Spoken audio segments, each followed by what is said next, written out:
Thanks for tuning in to another edition of the Business of Fun podcast. It is me, your host, Dave Wakeman. This is May 2022. I'm going to try to do a little bit of different stuff here and focus on things like recovery now. And in that vein, I have a gentleman by the name of Asher Weiss on the podcast today to talk about his new startup and blockchain ticketing, because I think there could be some utility here for people who are working towards recovery. And we will talk about that a little bit more in a second. But before we talk more about Asher and what he's working on, let me remind you to check out my friends at Booking Protect, the global leaders in refund protection. You can find them at bookingprotect.com. We have some new stuff in the works, but definitely take some time to look at refund protection right now. The data is still very, very clear that people are looking for the peace of mind that refund protection gives them. When I was at the Tickets Professionals Conference in Birmingham, refund protection was a super popular topic of discussion. So talk to Haley, Kat, Simon, anyone on the team at Booking Protect. If you want a specific person, just send me a note, dave@davewakeman.com, and I will hook you up with their information and get you right to them. It's super important to just recognize that this is something that customers are looking for. They're looking for security, peace of mind. Things can still feel uncertain. So give it a look, bookingprotect.com. For me, I want you to check out the newsletter, Talking Tickets. You can find it at talkingtickets.substack.com. That is my ticket newsletter. That's where you find most of the stuff here on the podcast and then the tickets newsletter. So talkingtickets.substack.com. Each week I cover the global ticket market. So check that out. And there'll be some new stuff coming up as things move into the summer. I've even talked about doing a workshop in London, which is seeming more likely than not, plus maybe something in conjunction with the Ticketing Professionals Conference in Australia on November 2nd and 3rd in Parramatta, one of my favorite places, because it's a suburb of Sydney, and Sydney is definitely one of my favorite places. Angela and Joe do a great job, so check that out. ticketingprofessionals.au.com. ticketingprofessionals.au.com. Sorry. But back to Asher. So Asher is the CEO of a company called Tixologi, work around blockchain ticketing. When I first floated the idea of doing a series of conversations around recovery and ways that people can do a better job of recovering from the pandemic, Asher said, how can I help? And what do you think about what I'm doing here? And do you think it would be valuable in that vein? And I said, I thought so, because this conversation focuses on a couple of really important things, which is revenue, understanding and using data in a way that'll make you make better decisions, that helps you make better decisions, not make you make better decisions. You can still make stupid decisions even without anybody's help, but it helps you understand how to make better decisions. We talk about the incremental revenue that you can create using the blockchain. We talk about the secondary market. We talk about collectibles. We talk about some of the stuff and get a little bit more in depth on this around, what actually a collectible will be.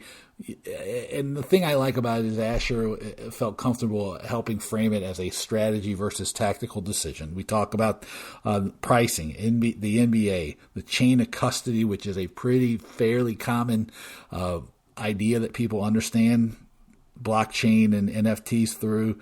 We talk about the role of marketing and how blockchain technologies can help you be more effective at marketing. We find ways to make data useful. We talk about, things that event users can use as part of the blockchain to help them sell more tickets, generate more revenue, and reach an audience. To kick off this whole idea of things that we can do and ways we can think about recovery, this is a pretty good conversation.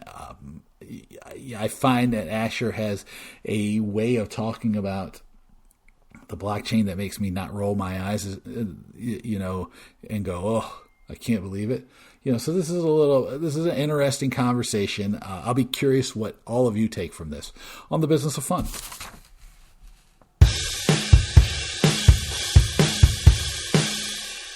like to welcome Asher Weiss from Tixologi to the Business of Fun, but this is a special Business of Fun because this is the Road to Recovery episodes of the Business of Fun.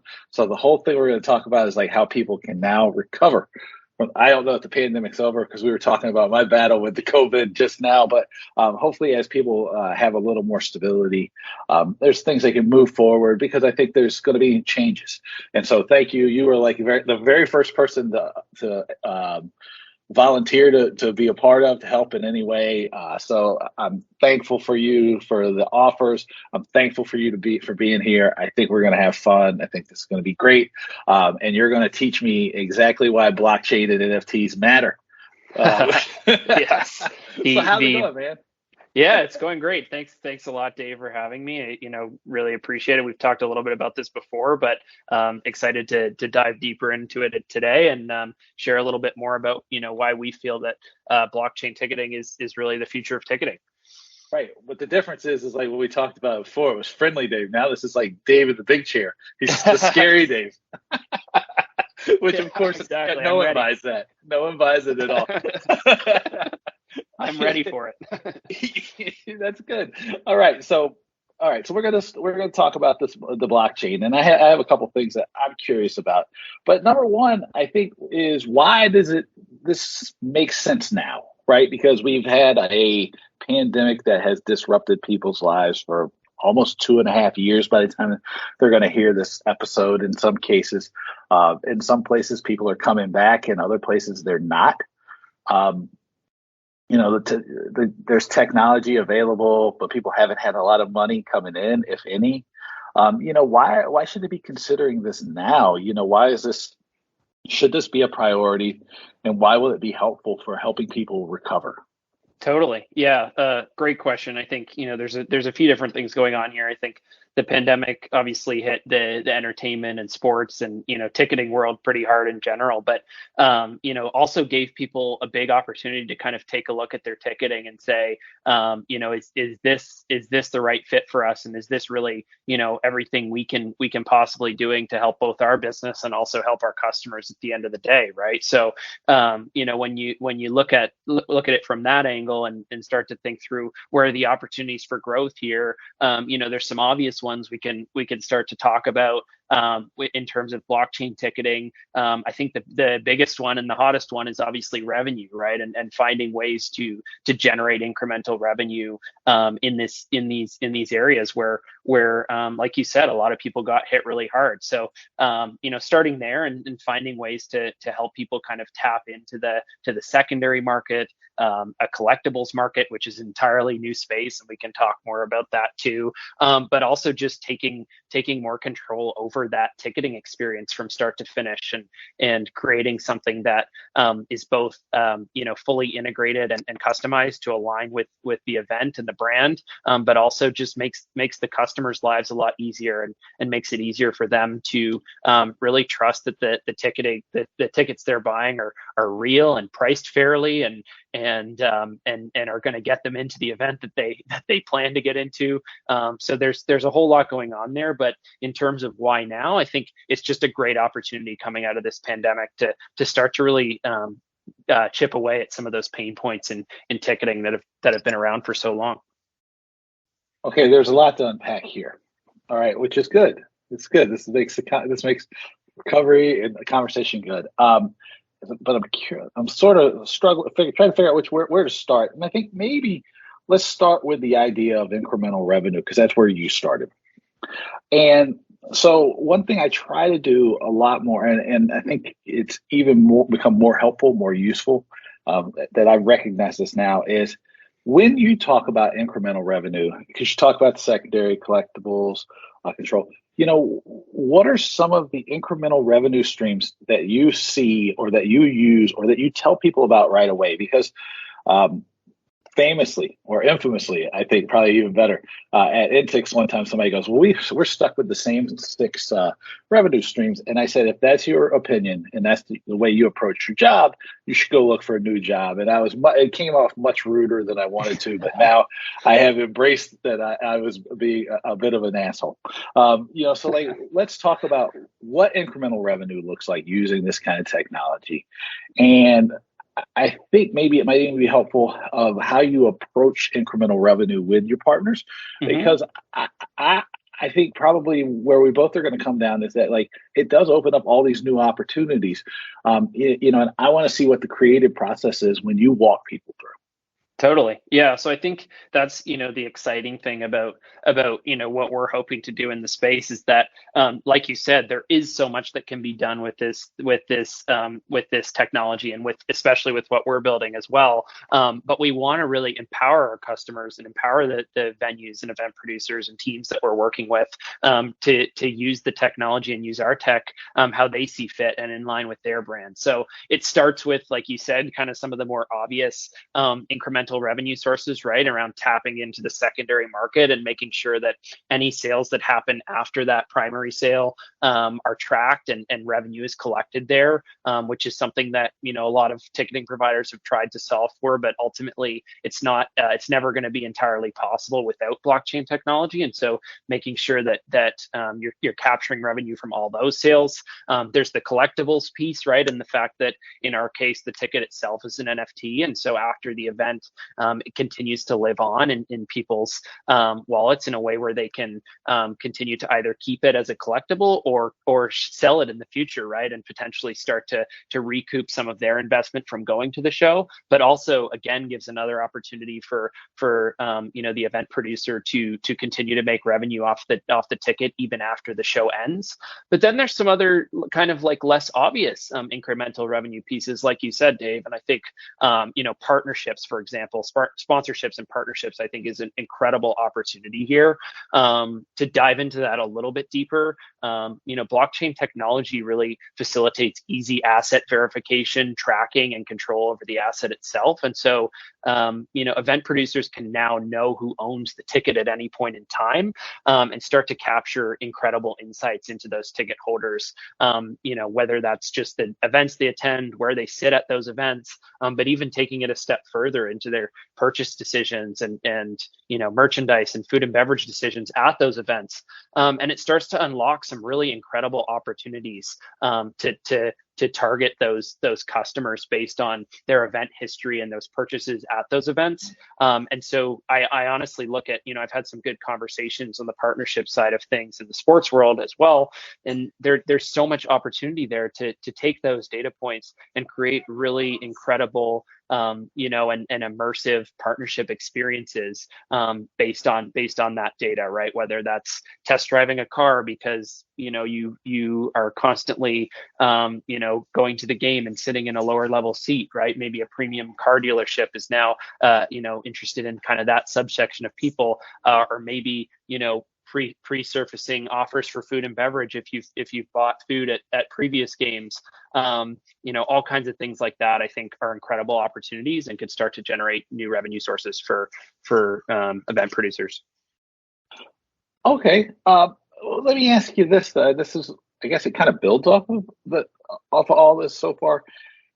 But one of the challenges I think that people run into a lot, and I don't think this is the case. I know this is the case, because I talk to people, and it's like a lot of times, like it's that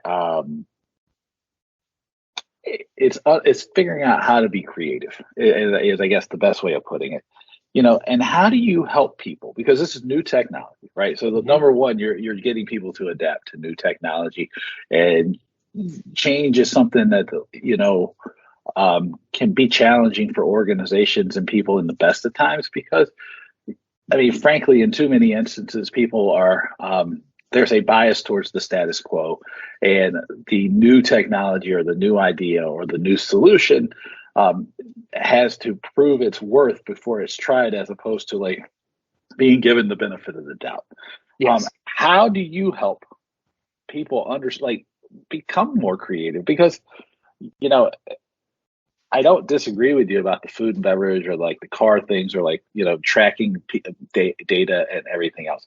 But I also wonder, like, knowing what I know about the technology and knowing what I know about partnerships and sponsorships and opportunities is like going, if that's as far as you get, it's great, right? Like, okay, that's a little bit better. But I know that you can go so much further. And like, so how do you help people do that is really the question, especially like in this environment where there is a bias towards like let's keep things the same, even though like how do you do So that? And I'm curious, like this is something I want to totally steal. So give me your best answer. yeah, no, for sure. I mean, it's a great question, and I don't, there's no necessarily one right answer or one easy answer here, but I think it starts by easing people in, right? With any new technology, you need to get people to kind of dip their toe in first to kind of start to see what's possible. And then the more and more immersed you get into it, you start to see that there's so many more things there. So like I said, initially it kind of just starts with getting people, trying the tech and starting to collect some of that data, right? And starting to build, deeper fan profiles around who's actually attending their events and what are they doing at those events, right? So it starts with a really big kind of data capture element. But then in terms of encouraging creativity beyond that, before you go, can I yeah, hit on top of that? Yeah, of so course. When you say dip your toe in, because and this is like where something that I use too. It's like, if I can get some small victories, I get people to do this. And so when you say dip your toe in, what does that look like for people? Because I think that'd probably be helpful for people to understand. I'm certain that people build it up in their head. Oh my God, this is going to be like this huge thing, and it's going to take this huge amount of work to be able to apply and use. And you said dip your toe in, which is the opposite of that. So what do you mean by dip your toe in? Yeah, so a big kind of piece of our mission, I'm glad you brought this up too, is that we are the experts in blockchain, so you don't have to be, right? And we talk about this a lot. We want our customers, both the event producers, but also the fans, to be able to really get started in this space of blockchain and NFTs without having any kind of deep-seated or previous tech knowledge there. So when I talk about dip my toe in, I mean get started with with blockchain ticketing and start to really tap into some of those things that are automatically going to be happening just by using a blockchain ticketing platform like ours, right? We talk about the incremental revenue capture. That's something that's going to be happening just by getting on our platform. The data capture element, starting to build out those profiles. Eliminating fraudulent tickets is another big one, right? And finding a way to create tickets that are completely real and there's no way to duplicate them. And then the last piece is kind of starting to play around with the actual ticket itself and using the ticket as a way to engage with the fans on a deeper level and start to create collectibles as well. Like we a big piece of our platform is a ticket designer that allows anyone to create design and create NFT tickets in real time, right? And so things like that where we're it makes it easy for you to start using the tech and start dipping your toe in, like we said, to get to a place where you're starting to see some incredible benefits. You're starting to capture some great data and some new revenue sources. And then you can start to get deeper down the rabbit hole of what's possible around fan clubs or, targeted offers or, extensions of the ticket, whatever that may be. Right. So that's kind of, how we think about that. So just so I understand that. So right, let's say I call you up, I go, Asher, I want to do this. And I just click, I turn it on, right? I'm like, and I go through the process. So right away, I'm going to have the ability to understand, like create different revenue streams, like incremental revenue, right? To using food and beverage or merchandise and things like this. And then the data capture just comes as a natural extension of everything. Exactly. Okay. Right. So we want to make that super seamless. Yeah. We want to make that super seamless and easy to start capturing more data on the fans, right? And so, with the right integrations with, payment providers or, other vendors and things like that, we can start to create a really kind of clear picture of who the actual fans are, right? And kind of bring everything into one ecosystem. Like ultimately, with the event experience, the fan experience, pieces of it are very fragmented, right? You've got ticket sales in one place, you've got food and beverage handled by a different vendor in another place. You've got retail in another place. Trying to find a way to make sense of the madness and create a clear picture of who the true fans really are and what kind of buying decisions they're making. So again, and if I'm asking this in the wrong way, or I'm asking it like in a way that doesn't make sense, you tell me, because that'll be helpful to everybody. Because if I ask a question that doesn't make sense, then I'm sure everybody else is like, it doesn't make sense too. So it's good that you stop me. But so you're saying that using something like this, we would have an opportunity to kind of break down the silos, and like it would give everything an opportunity to come together in a more comprehensive, a fuller, whatever term you'd like to use, manner. And so let me go to the next level there. Then, does this does this make it easier for people to have insights, as opposed to just big groups of data? Because I mean, everybody's like talking about their data, right? Data, crazy as you can get with data. But the insights are difficult to come by. So does aggregating this, and if that's the wrong term, you tell me what would be a better term, all of this data into one spot, does that help? Does Definitely. that like make the insights better? Does it, and how does that play out? Yeah, no, 100%. So like I said, like it starts with just, starting to capture the data, right? And some of that data, is captured in different silos, like you said already. Some of that data around ticketing isn't captured because of the lack of, blockchain technology tracking the ticket itself and understanding who actually holds the ticket at any point in time. So combining the fact that the ticket now, there's deep insights into who holds the ticket at any point in time and any transactions that happen on the ticket, along with the data that's already being captured in other silos to create a more full picture is exactly the end goal. And that's, starting to pull out, like you said, insights and trends of, what are some actionable pieces here, that we can act on. Are there trends in, what types of people attend these specific games, or what types of people attend concerts on, weekdays early in the week, right? All kinds of things like that are pieces of data that could truly change the game around, event marketing and ticket sales and all those kind of things. Yeah. Now, this is something I'm curious about, and because this is like, I'm fortunate that like people from all over the place listen to this thing. Is the chain of custody, because I know that's one of the big things about the blockchain, that it enables us to have a understanding of who, you just mentioned it just now, who owns the ticket at any one point in time. Mm-hmm. What are some of the things? And I think when I think of like a ticket changing hands multiple times, I often think about the brokers. And but I know it's not necessarily exactly right, because then I know there's also corporate partners who, like, let's use for an example, what's on my desk here? Apple. Everything on my desk is Apple. Okay, so if Apple has a client and they want to, it starts out whatever who's holding the master account, passes it along to the business developer or whomever. Business developer passes it along to their client, person, like, and it ends up like 2 or 3 steps away. I guess that would also be an instance too, where you could go like, hey, look, Apple, you have these tickets that you're using, that you want to use for X thing, but they actually end up going through like 3 or 4 people's hands on the other side. They're not being used effectively. So is that right? Am I 100%. using an example that works? Yeah, that's a great example. Okay. And then for the brokers, you could even see like where the ticket's being bought and resold 3 or 4 times.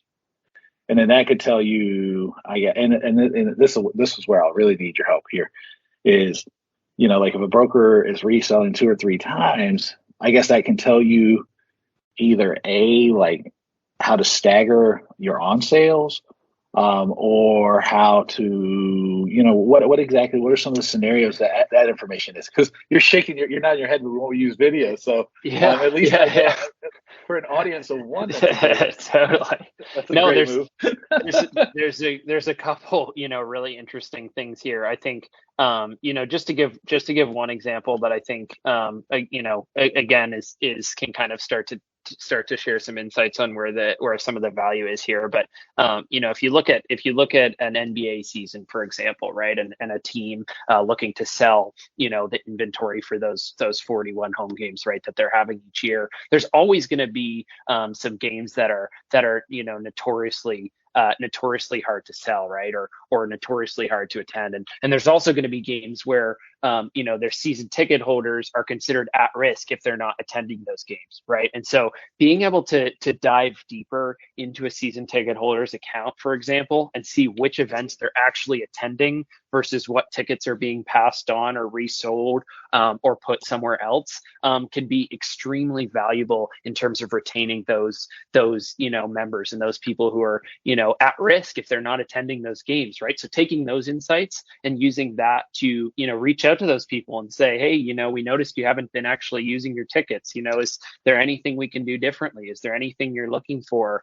All kinds of things like that. That's just one example there.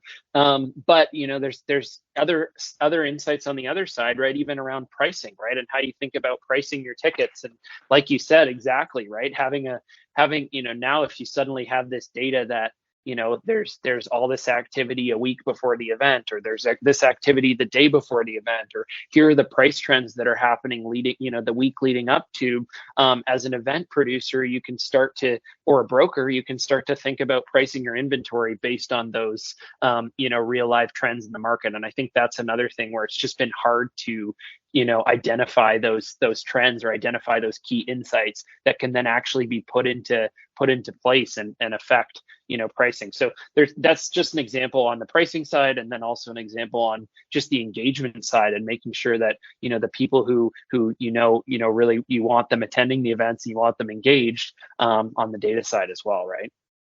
Yeah, and that as you were talking about this too, it got me thinking about one additional question on this topic. Mm-hmm. Yeah. Which is, so I know that most consolidators, most brokers, most partners with the primary side have an agreement where they will share data. Mm-hmm. I also know that, like, in a lot of cases, maybe that data is not always 100% the best, or I'm sure it's not always 100% accurate. And I don't necessarily think that that's done maliciously or like with any ill intent. I mean, it's just like it's hard to keep this stuff clean. Something like using blockchain and some of this stuff, though, this would help you improve the quality of that data. Am I accurate in that guess? Yeah, you're definitely hitting that point home, which is super important here, is like, because the blockchain is a secure ledger, right? And it's very kind of core usage of the technology. You can guarantee that the data captured on the chain through these transactions is going to be accurate, right? And so that's another really important piece is knowing that the data being captured around the ticket behavior and all kinds of things like that is going to be 100% real and correct, right?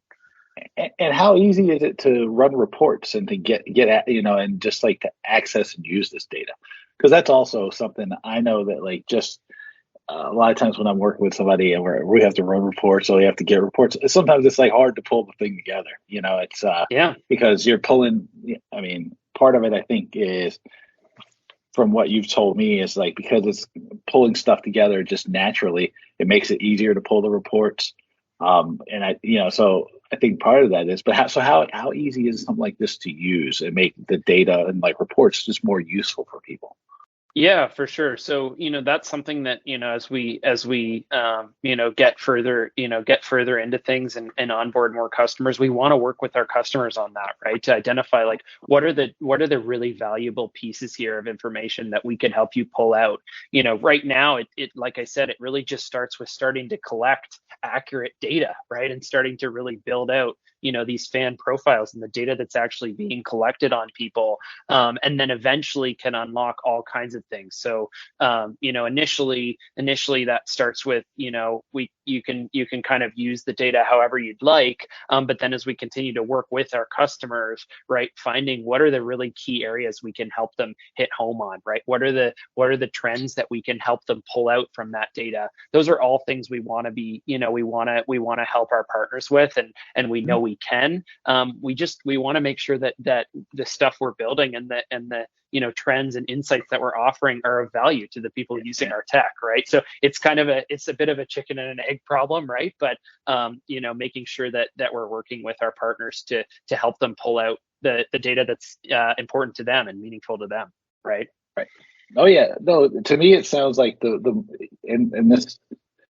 It should seem simple to everybody. Is like you start by cutting off the cycle of garbage in, garbage out, and then if you get past that, you can start to do useful stuff. But the first thing is like getting rid of the cycle of we're just keep putting bad information on top of bad information, and it gives us just bad information at every step of the way. And and even if that, I mean, honestly, for me, and understanding how the challenge that a lot of people are dealing with, if you just are able to stop that, it would be extremely helpful, because you can't, if you have bad data, you can't make good decisions. I mean, exactly. As simple as that sounds.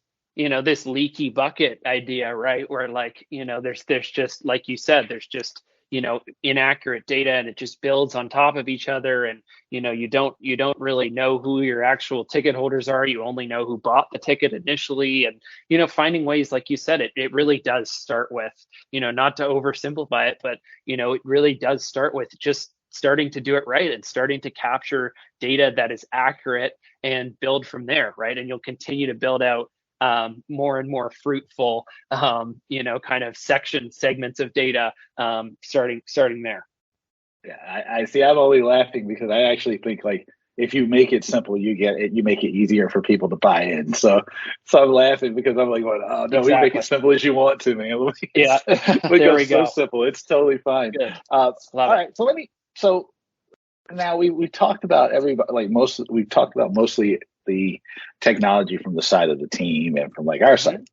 I want to flip it around and ask, why is it in the interest of a customer to change? And I told you a little bit, I don't script anything. We don't really lay out what we're going to talk about. So none of this is always on the fly, so that I'm getting the honest answer from people. But I did tell you in this case, and I'm telling people that I did say this just so you understood where I was coming from. And it was because I know so many people, and it still happens, they still struggle with to adapt to digital tickets, and just the Ticketmasters or Vivid or any of these online digital technologies.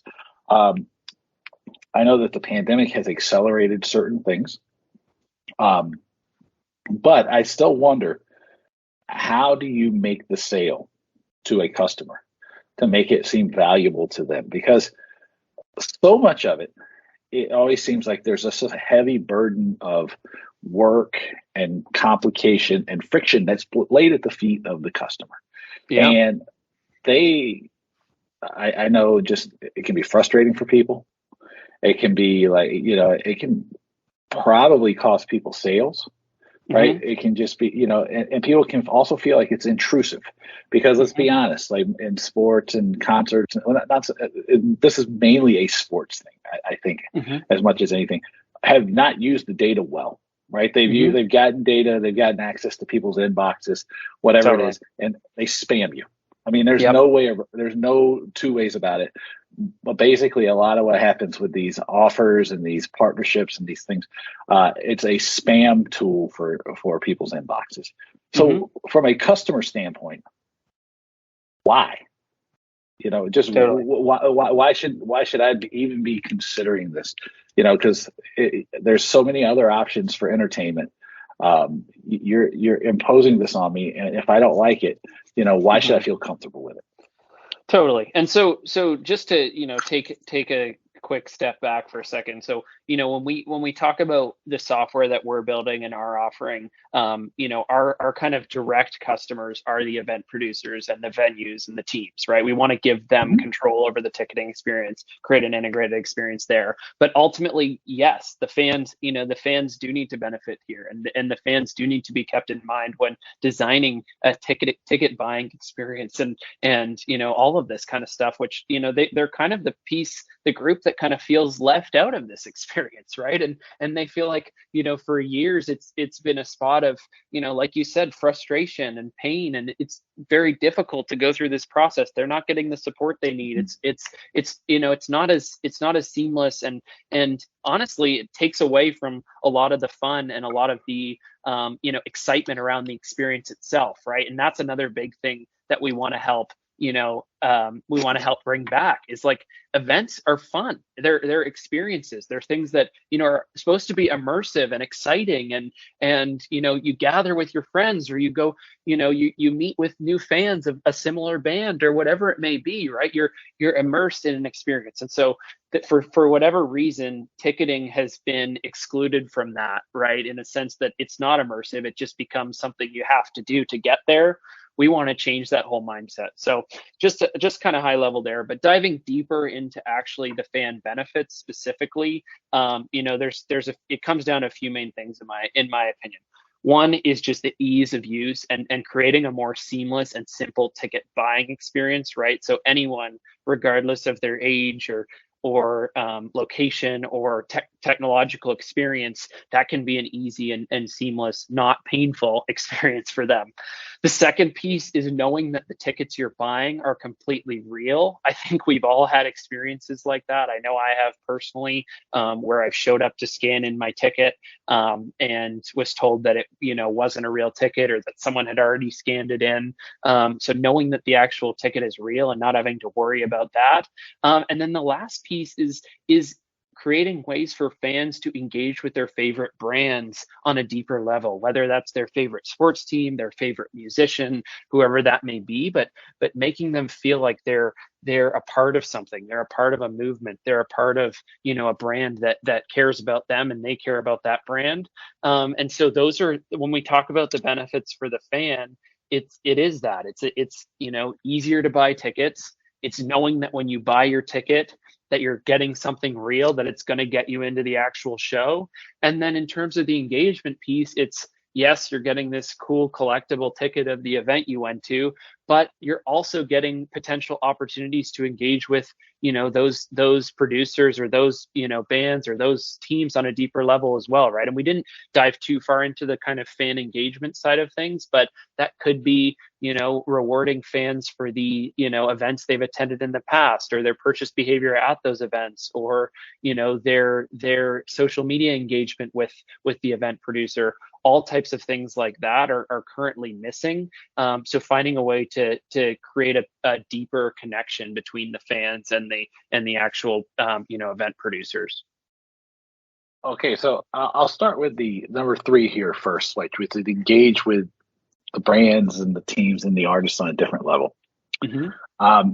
First of all, so if you say engage with brands, my knee-jerk reaction is like going, nobody wants to engage with Colgate or like Coca-Cola yes. or any of that. That's a good clarifier. It's a good clarifier. Yeah. I think because this is too well, and I only bring this up not for you. It's but like for too many like marketers, they go, oh, people want to engage with the brand. Nobody gives it. No, I don't care about the toothpaste. I buy the same toothpaste because it's the same one I always buy. I don't care.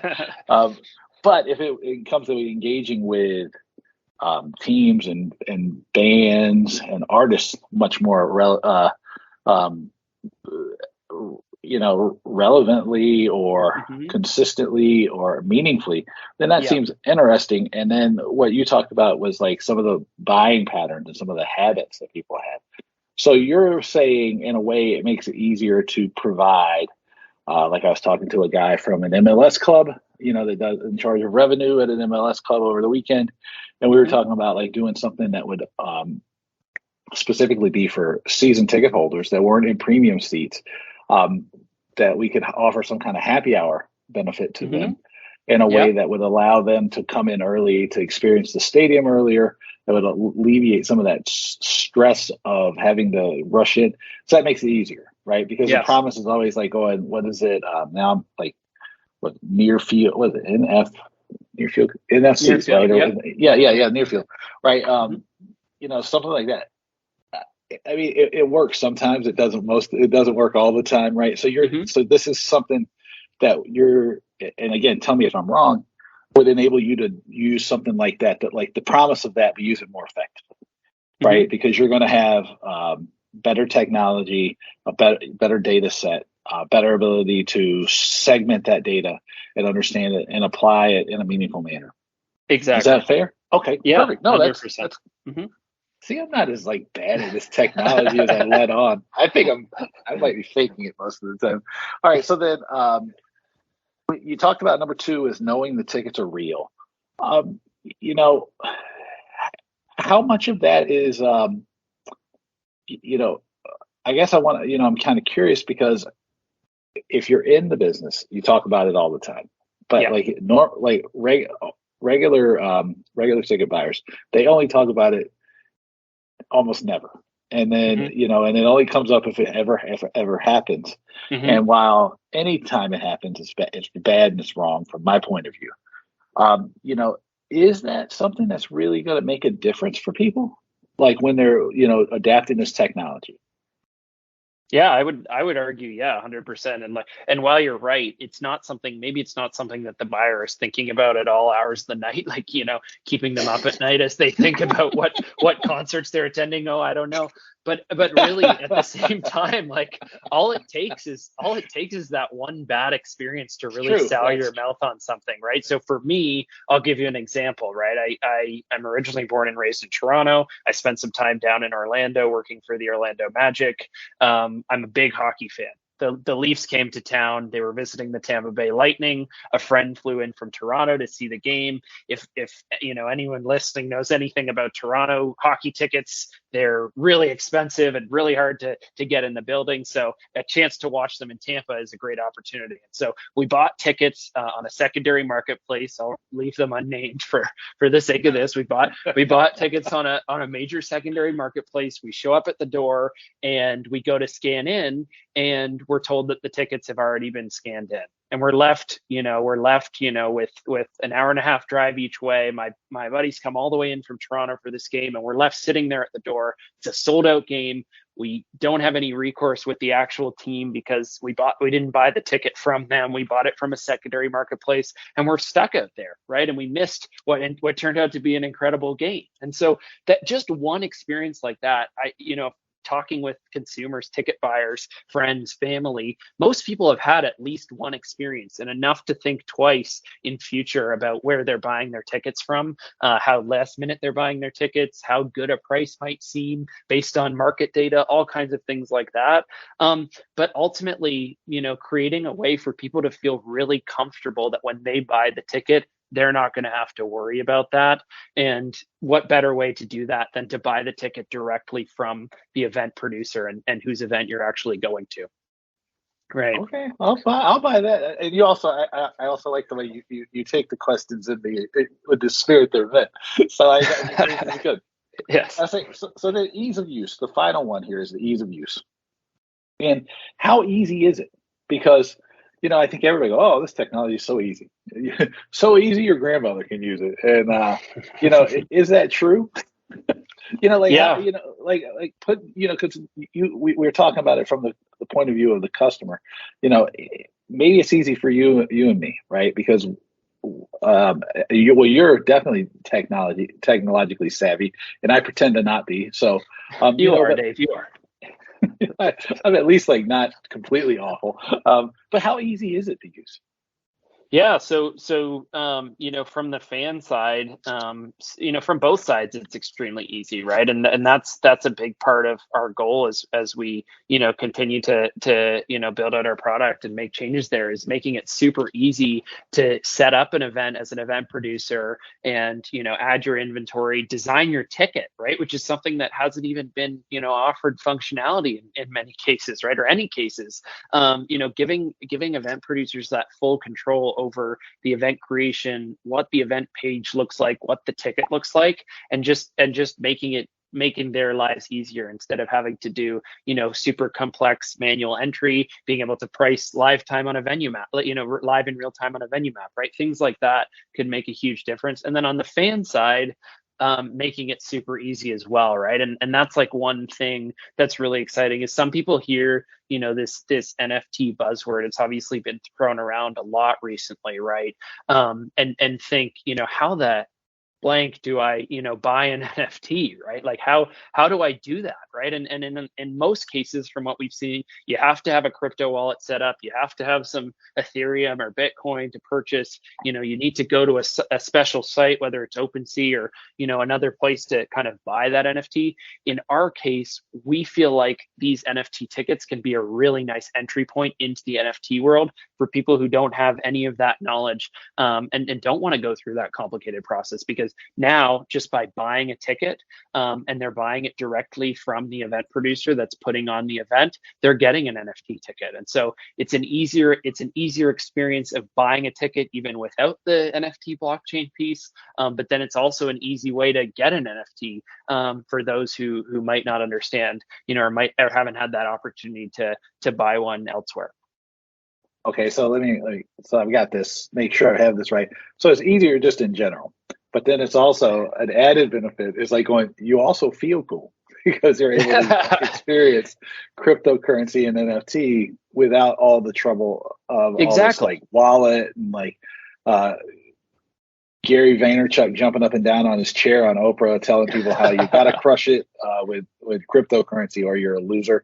Okay, so I'll go for that. So the final question here then, yes, is knowing that one of the big challenges that people are going to be facing is getting people to come back to events, and reestablishing the demand curve and reestablishing people's comfort in being in large crowds, getting people back to events. How does working with a technology like yours help market and sell events better, right? Especially since this is an emerging technology.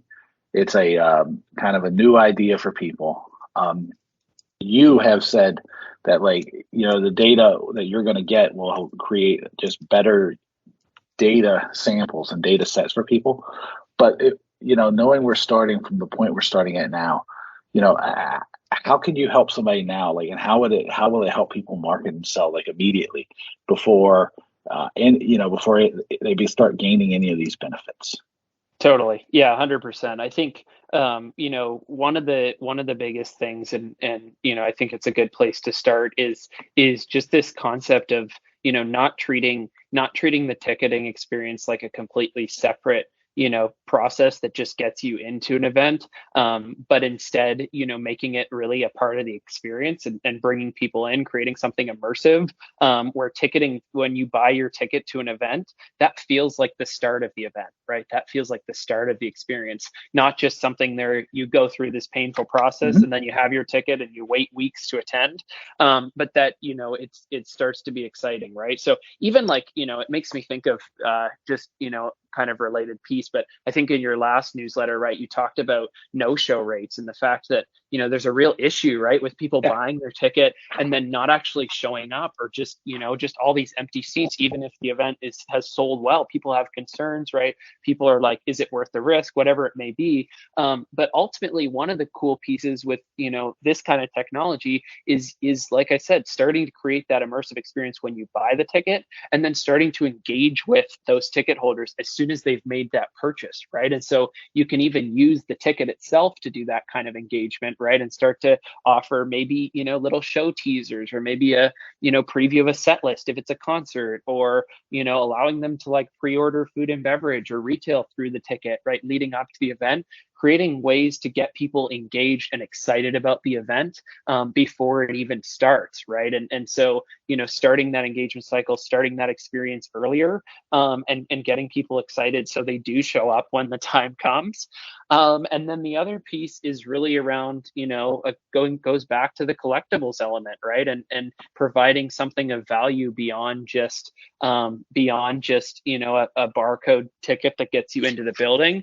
Could be something incredible based on what happens at the event, right? If someone has an incredible game, or someone has, performs a song they haven't before, suddenly that ticket is a piece of history, right? And has real value to it. And then the final piece is the way that the event producers and teams and musicians decide to use this type of platform and engage with their fans, right? And we started to talk about things like fan clubs, or opportunities to engage with fans on a deeper level. But you could start to encourage people to attend certain events, or do certain things at those events, knowing that it could unlock future opportunities for them, right, to engage with that artist. Maybe they get pre-sale access if they show up early to an event. Maybe they get a preview of an upcoming song on an album because they came. All kinds of things like that are possible, and could get fans and attendees really excited about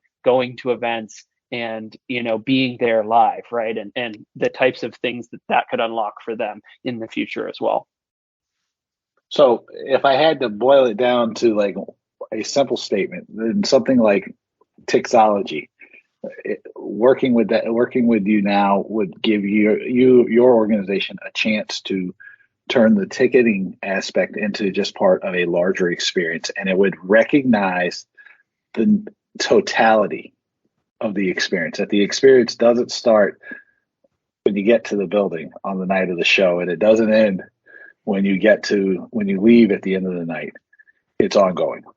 Exactly. From the moment really you find out the show, probably actually, I guess, if I'm not misreading you enable people to even go, it's a chance to have the relationship from the first time you hear a song, right? Mm-hmm. Like if I go back to like the 90s and the first time I heard Even Flow or Alive, it would allow me to like have created that relationship that I've had with Pearl Jam or like Foo Fighters or any of these bands that I love through all these years, and recognizing that there is a way to have that relationship and have it, go on with you forever. And like your connection does count. Or am I wrong? Or have I nailed it? No, you nailed it. I think you nailed it, right? Making it, easier and more fun to buy tickets on the fan side, making it easier to know who your true fans are as an event producer and engage with them on a deeper level. And yeah, it doesn't just start with, scanning into the building, now we're going to try and engage with these people and hope they have a good time. And then they go out the doors and that's it, right? It's like, how are we creating a full event experience from the moment you hear about an event to when you buy a ticket to when you attend it, and then the future afterwards until that next event, right? So you got it. 100%. Right. And if you, especially I think about you in the Maple Leafs, right? So then like every time you watch a game, even if you're not there, you spend time watching through on your iPad or your TV, it adds up. It all counts, as it should. Yeah. Because in the customer's mind, it does. So it should always add up everywhere. There should 100%. Just be a ledger. So I can buy that. That I can totally buy. Yeah. All right. So where can people find you on the internet then? Yeah, so you can find us at Tixologi.com. Please check us out, and then me personally, I'm Asher. I'm the CEO and co-founder, and you can reach me directly at Asher@Tixologi.com if you'd like. Always happy to talk with event producers or fans, and help people fully maximize their ticketing and figure out all what's possible here.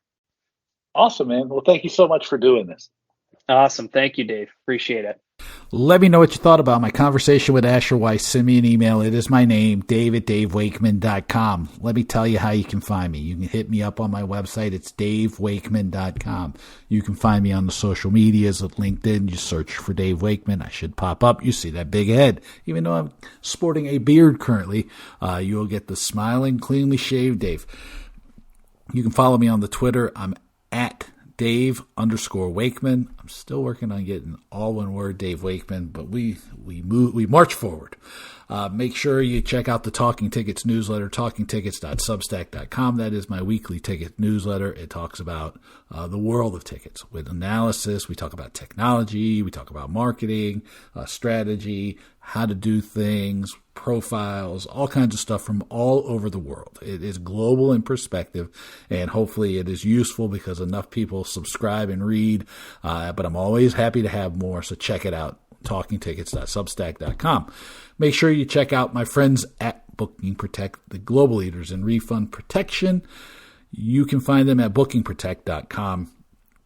The data, as we continue through this pandemic, whatever stage we're at, as we work to recover from the impacts of the pandemic, the data is still clear. Refund protection has become a very important decision for customers. The rate of uptake has, in some cases, doubled or more since the pandemic. Lockdowns have ended, and refund protection has become a bigger part of people's carts. Check it out, bookingprotect.com. We have some new ideas that I'm working on with Booking Protect to help share information about the recovery, about how to use refund protection, about how to generate revenue. So you're going to want to keep an eye on the website, bookingprotect.com. And if you don't know Simon or Kat or Haley, Kath, any of the Booking Protect team, and you want to be directly connected with them, send me a note, david@davewakeman.com, and I will hook you up with them. They are great people. They have the best refund protection service in the world. Check them out, bookingprotect.com. Finally, before I go, I don't think I did a whole lot of talking about me this time at the very start, so either you're welcome or I'm sorry. I'll tell you more about what's going on later. Thank you for the notes about my recovery from the long COVID battle. Thank you for that. I know how tough this period continues to be for people. I know people struggling with the world. Don't be afraid to send me a note, david@davewakeman.com, tweet me, whatever. I want to be here for you, even if it's just to crack some jokes and cheer you up. I thank you all so much for listening, and I will talk to you soon. Take it easy.